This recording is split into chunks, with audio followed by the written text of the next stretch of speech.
The Boys Who Challenged Hitler, Chapter 6, To Arms. As winter snows began to melt in the spring of 1942, the Churchill Club expanded into a force with nearly 20 members, active and passive. Though they continued to seek out targets after school, they made more nighttime raids, mainly attacks on German vehicles, conducted while they were supposedly playing bridge. One of the club's most important new active members was Ufi Darkett, whom Eigel had known from another school.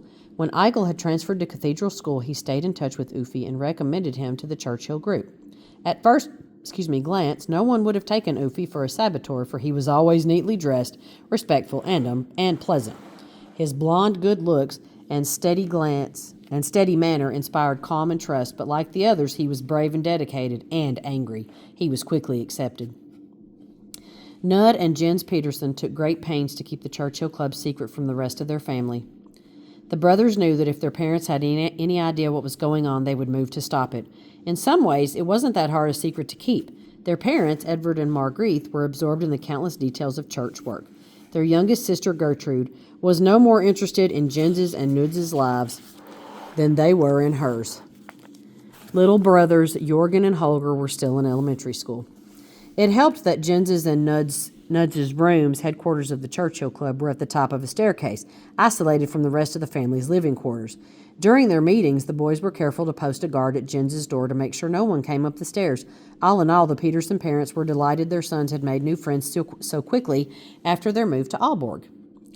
Likewise, most Cathedral School students had no idea what was going on. Nud Peterson would fight, a classmate later wrote. Soon he gathered from class a bunch of boys around him. They went mostly around the schoolyard as a closed flock without the rest of us knowing why. Cathedral School faculty members continued to drill their students in preparation for midterm exams, unaware of the greater drama in which a few of their students were involved. Even as the club got more and more proficient at stealing weapons, they continued to try to manufacture their own explosives. The Churchill Club's professor, Mogens Phillip, converted an elevated chamber on the monastery's second floor into a chemical laboratory. There he mixed combustible materials smuggled from Cathedral School's chemistry classroom. In the beginning, they fizzled out again and again, but with each failure, the professor felt he was getting closer. Nud Peterson. Sometimes the whole second floor was thick with smoke, and we had to run gagging to throw open the upstairs windows. The professor was trying to make small handmade bombs to drop into the motors of parked German cars.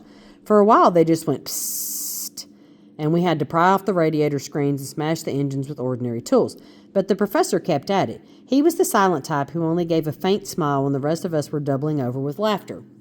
We made up our operations as we went along, sometimes taking chances that we shouldn't have taken, but we had no formal command structure. We were too jealous of each other to name or elect a leader. We belittled each other. The professor reddened when Eigel insisted his bombs didn't qualify him for full Churchill Club membership. He had to steal a gun like everyone else. Others piled on.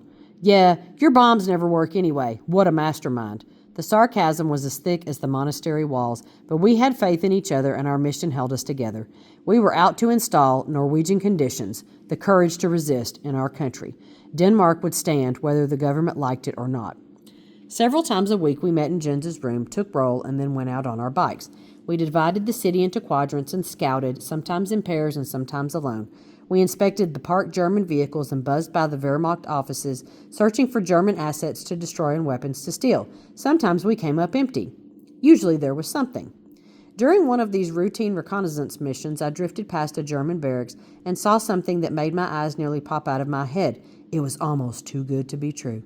I stood up from my bicycle seat and mashed down the pedals, tearing around town, rounding up the others and telling them to get back to the monastery at once. Within minutes, we were on Jens's couch with Bjorg's tobacco glowing in our bowls, a chair wedged against the door, and all eyes on me. So what's the big deal, came the question. Big deal is I found a lovely German rifle dangling from a bedpost inside a barrack's bedroom. The window is wide open. It's ours for the taking. Now's our chance. There was unanimous agreement. We had to have it. Let's wait for night, someone said. But the rest of us knew we had to move now in broad daylight. The streets would be crowded, providing cover. The building was unguarded, or at least it had been an hour ago. At night there would be a German on that bed. Now there was only a rifle. No, we would make a daylight strike. But if we were able to snatch the rifle, we would have to conceal it as we transported it back to the monastery. A Danish boy couldn't just be seen cheerfully pedaling down a Wehrmacht-filled Aalborg street with a German rifle slung over his shoulder, so we had to make one plan for capturing it and another for moving it. Our operation called for 3 boys in a raincoat. It was about 3 o'clock when Bjorg, Mogens Thompson, and I reached the barracks. We circled the block a couple of times just to see how traffic was moving and to make sure there were no German guards posted. It was still clear. On the 3rd lap, Mogens let himself fall behind a little, while Bjorg and I advanced with Bjorg carrying the coat. Close to the barracks, we ditched the bikes behind a tree. The barracks building was enclosed by a barbed wire fence, but the strands were widely separated and easy to step through. I held the fence open for Bjorg, then let myself in and walked slowly toward the window. The rifle was still there, dangling on a belt from the post of an empty bed. But in the next room, his back to us, was a German soldier, busily polishing his windows with a rag. He hadn't seen us yet. We froze in place and waited for our hearts to calm down. Then we exchanged nods, and I made my move. I slipped to the corner of the building, inched to the window, and reached inside for the rifle. I wrapped my hand around it, snatched it off the bedpost, and passed it on to Bjorg. The weapon was almost as long as he, but Bjorg got it bundled inside the coat and began walking away. Not even running, just an even stride. As I backed away, I could hear the German next door, still rattling the room with the fury of his window washing. In a flash, we were back over the fence, and Mogens had the rifle wrapped in the raincoat on his bike. A postman and 2 women stood on the street staring at us as we took off. I met one of the women's eyes.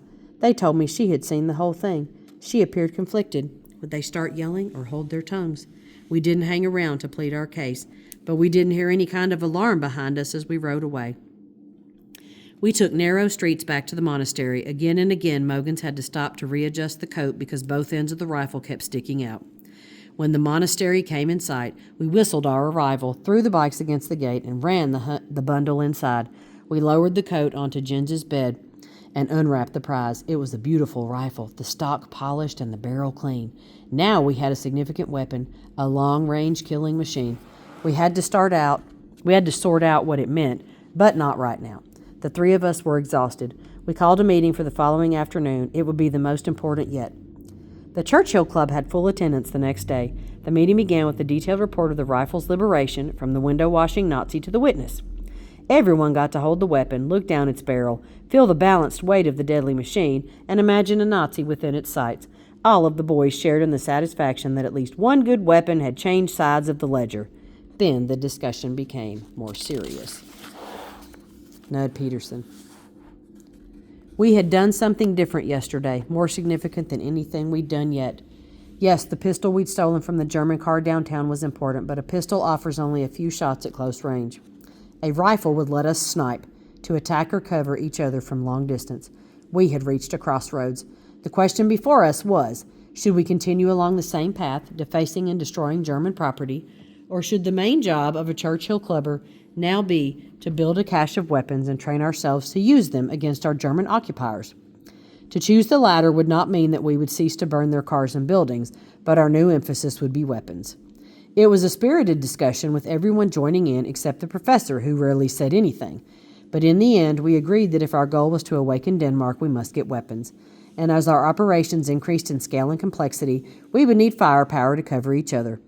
Finally, if the war turned in our favor and British troops came to liberate us from Germany's grasp, wouldn't it be great to have weapons to share with British troops on the day their fighting forces arrived to liberate us?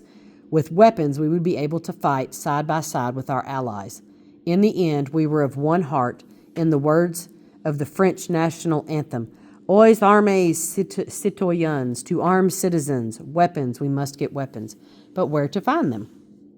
One kid proposed that if we just kept riding around, other weapons would appear.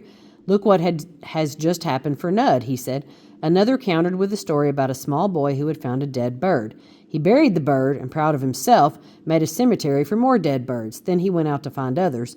But he couldn't. Finding the first bird had been a one-time event, a stroke of happenstance and luck. The point of the story was that if we were to develop an arsenal of weapons, we couldn't just rely on luck. We had to think strategically about where German weapons were concentrated and how to get them. We made a list of the most likely German gathering places where weapons might be lifted.